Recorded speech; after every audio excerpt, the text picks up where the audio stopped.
little kerfuffle that you and Donald Trump are in. I just Really? wanted to know, are you surprised that this has become a thing in the press? The things that need to be dealt with presidentially, he's worried about me saying that he cheats at golf, or that he doesn't really. But these are his exact words. I'm angrier now about it than I was then. Remember when your school bully got taken down a peg? That warm, fuzzy feeling of justice? Well, get ready for that on steroids. Samuel L. Jackson just gave Trump the verbal smackdown we've all been dreaming of. If you've ever wished you could tell Trump exactly what you think of him, Jackson's done it for you. Oh, this. Let me see. Can we get this on camera? Would that be a bill from Trump National? I think it is. Why do you think he's saying? I don't know. I don't care. You know me? Is that what the deal is? Wow, that's awful. Let me see. Let me fix that. Let me find something that might help me with that. Yeah, come on. He has to say whatever he has to say. He has to say. You know, and it's one of those interesting things that he called me one day to play golf, not to play with him, but to play with a friend of his. And I went to play with that friend of his, and that friend of his turned out to be Bill Clinton. Trust me, this is the catharsis you never knew you needed. Before we move on, I'd like to ask you a small favor. If you appreciate this content, please take a second to like this video and subscribe to the channel. Over 98% of you watch the videos without subscribing. It costs you nothing, but it makes a huge difference to us. So did you click the subscribe button? Great, thank you so much. Now, back to the video. Of our federal government.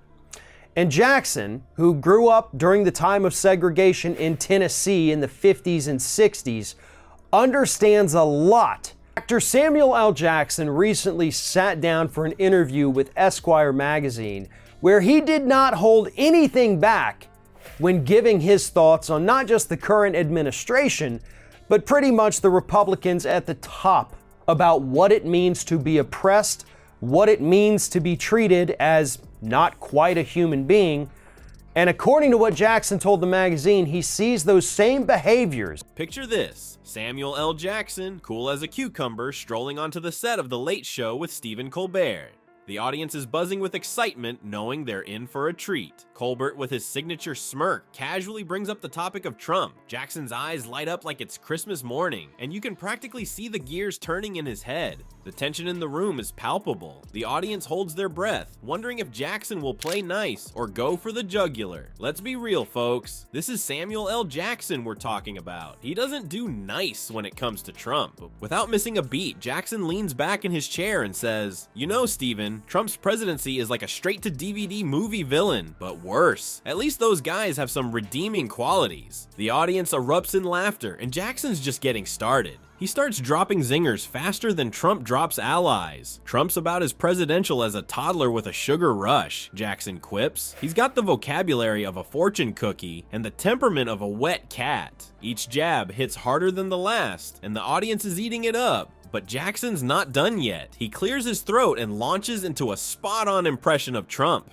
Believe me, folks, I'm the best president ever. Nobody presidents is better than me. It's huge. The audience is in stitches, and even Colbert can't keep a straight face. Then Jackson brings up Trump's infamous "very fine people on both sides" comment. "You know what we call people who defend Nazis where I come from?" Jackson asks, his voice dropping an octave. "We call them motherfuckers." The audience goes wild, recognizing the nod to Jackson's iconic Pulp Fiction line. As the laughter dies down, Jackson looks straight into the camera, building up to his grand finale. You can feel the anticipation in the air. "Trump," he says, his voice dripping with disdain. "You're about as useful as a screen door on a submarine. Your presidency is a bigger disaster than snakes on a plane. And trust me, I know a thing or two about disasters." The audience loses it. They're laughing, cheering, and some are even giving Jackson a standing ovation.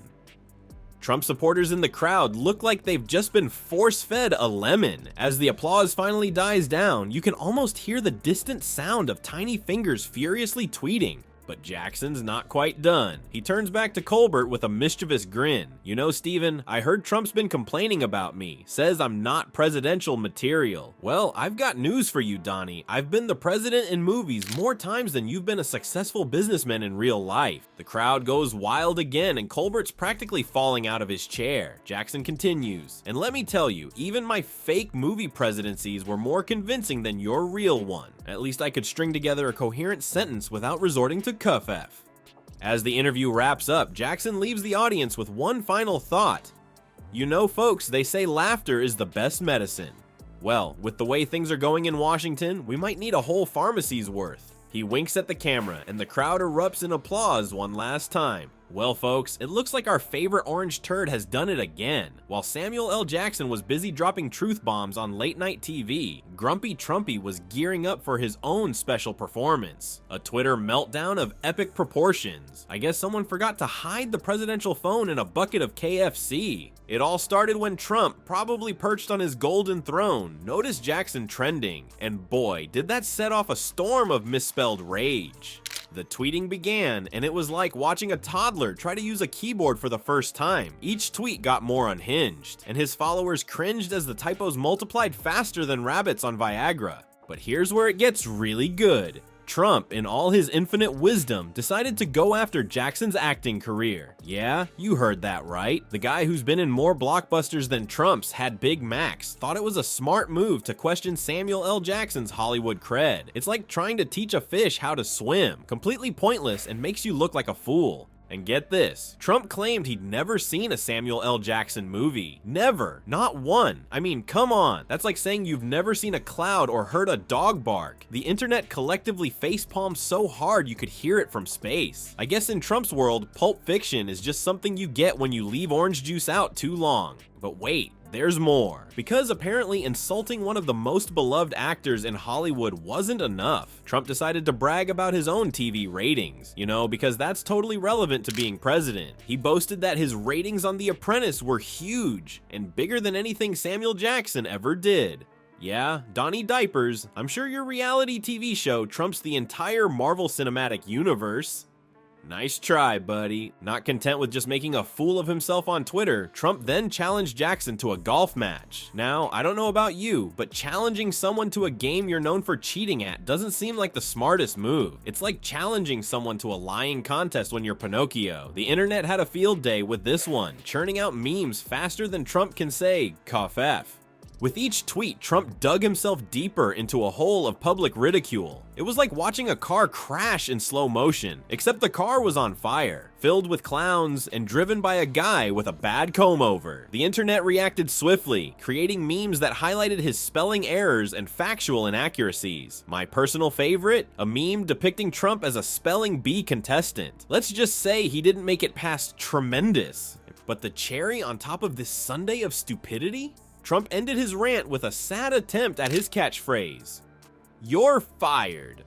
Hate to break it to you, Mr. President, but Jackson doesn't work for you. It's like yelling objection at your microwave when it burns your popcorn. It just doesn't make any sense. Meanwhile, as this presidential tweet storm was raging, I like to imagine Samuel L. Jackson somewhere sipping a cool drink, completely unbothered. Maybe he was re-watching Snakes on a Plane and chuckling to himself about how even those snakes had more chill than our commander-in-chief. Just when you thought this Twitter tussle couldn't get any wackier, the internet decided to crank it up to 11. While our favorite orange turd was busy tweeting his little heart out, the meme machine was warming up for the performance of a lifetime. Forget about Trump versus Jackson. This was about to become Trump versus the entire internet. Spoiler alert, the internet never loses. Picture this, an army of Twitter users, armed with nothing but Photoshop and a complete lack of chill, ready to turn Trump's meltdown into the meme event of the century. It was like watching a bunch of kids in a candy store, except the candy was Trump's ego, and the kids were savage AF. First up on the meme menu, a classic Pulp Fiction scene, reimagined with a twist that would make Quentin Tarantino proud. There's Samuel L. Jackson, looking cool as ever, holding up a dictionary. The caption? English motherfucker, do you speak it? Ouch. Talk about hitting Trump where it hurts. Right in the cuff-F. This meme was a not-so-subtle jab at Trump's, let's say, creative approach to spelling in his tweets. Maybe he should have asked for a dictionary instead of challenging Jackson to a golf match. Speaking of that golf challenge, the internet had a field day with that one. One Twitter user compared it to challenging Usain Bolt to a race and then taking a shortcut. I mean, come on, Donnie. We all know your idea of exercise is walking from the golf cart to the tee. And let's not even get started on those rumors about your scorekeeping skills. Alternative facts on the golf course, anyone. But wait, there's more. Someone out there with way too much time on their hands, and my eternal gratitude, whipped up a meme that'll haunt Trump's dreams for years to come. Picture Trump's face photoshopped onto a paper bag. The caption, the only thing he can act his way out of, brutal, savage, rector. It's like they took Trump's attempt at insulting Jackson's acting career and pulled a full Uno reverse card on him. And speaking of Trump's sad attempt to diss Jackson's movies, the internet had some thoughts about that too.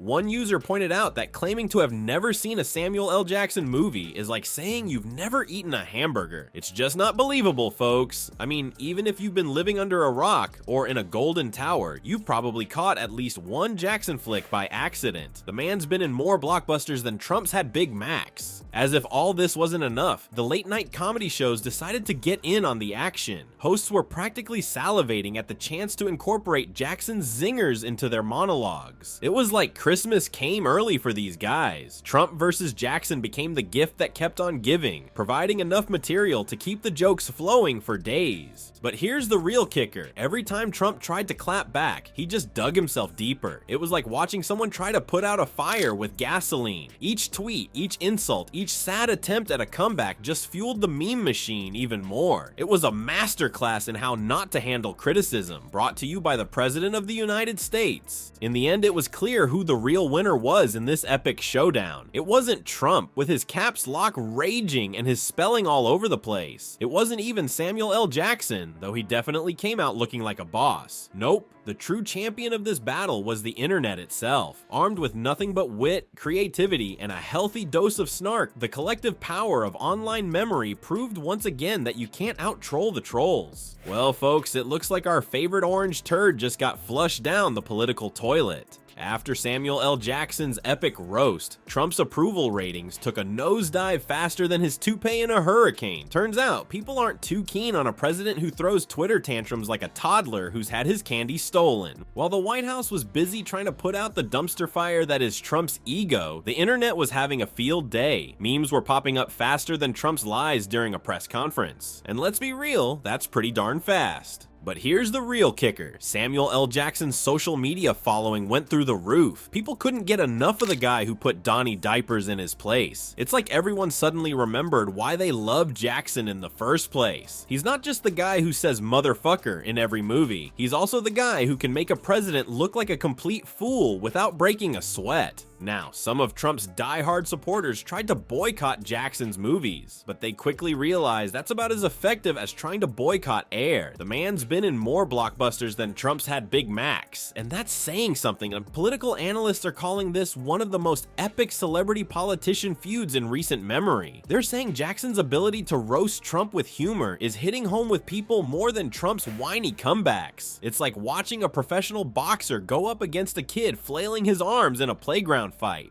But here's where it gets really interesting. TV shows were lining up to get Jackson on air, probably hoping for another serving of that spicy Trump roast. But our man Sam decided to play it cool. He turned down the offers like a boss, proving he doesn't need to milk this for all it's worth. He's Samuel L. Jackson, for crying out loud. He's got better things to do, like being awesome in every movie ever made. Meanwhile, over at the White House, rumor has it that Trump was considering banning Pulp Fiction. His advisors had to gently remind him, that's not how things work in America. You can't just ban a movie because the star hurt your feelings, grumpy Trumpy. What's really fascinating is how Jackson has accidentally stumbled into becoming a sort of unlikely political commentator. He's proving that sometimes a well-timed zinger can do more damage than 1,000 angry tweets. It's like he's wielding words the way he wields that lightsaber in Star Wars, with deadly precision and a whole lot of style. In the end, it's pretty clear who the real, stable genius is in this verbal showdown. While Trump's still trying to figure out how to spell Kafef,